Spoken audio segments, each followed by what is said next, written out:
రాజ్యానికి రాజ్యోదరికాన్ని తీసుకొని వచ్చాడు దానియేలు. సింహాల బోనులో లాంటి కష్టాలలో నువ్వు ఉన్నా, చెరసాలలో నువ్వు ఉన్నా, ప్రార్థన మానకో. జైల్లో నువ్వు ఉన్నా ప్రార్థన మానకో.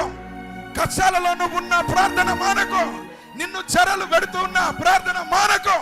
ఒకవేళ నీ భర్త నిన్ను హింసిస్తున్నా ప్రార్థన మానకో. నీ భర్త నిన్ను హింసిస్తున్నా, కొడుతున్నా, నీ భార్య నిన్ను హింసిస్తున్నా, తిడుతున్నా ప్రార్థన మానకో. నీ పిల్లలు నిన్ను హింసిస్తున్నా ప్రార్థన మానకో. నీ ఇంటి వారు నిన్ను వెలివేస్తున్నా ప్రార్థన మానకో. నీకైన వారు నిన్ను కాదంటున్నా ప్రార్థన మానకో. ఎందుకో తెలుసా? ఆ ప్రార్థనే వాళ్ళ మీద నీకు జయాన్ని ప్రకటిస్తుంది. ఆ ప్రార్థన నీ మీద, వాళ్ళ మీద నీకు అధికారాన్ని ఇస్తుంది. ఆ ప్రార్థన వాళ్ళను నీ పాదాల చెంతకు తీసుకొని వస్తుంది. ప్రార్థన ఒక ఆయుధం.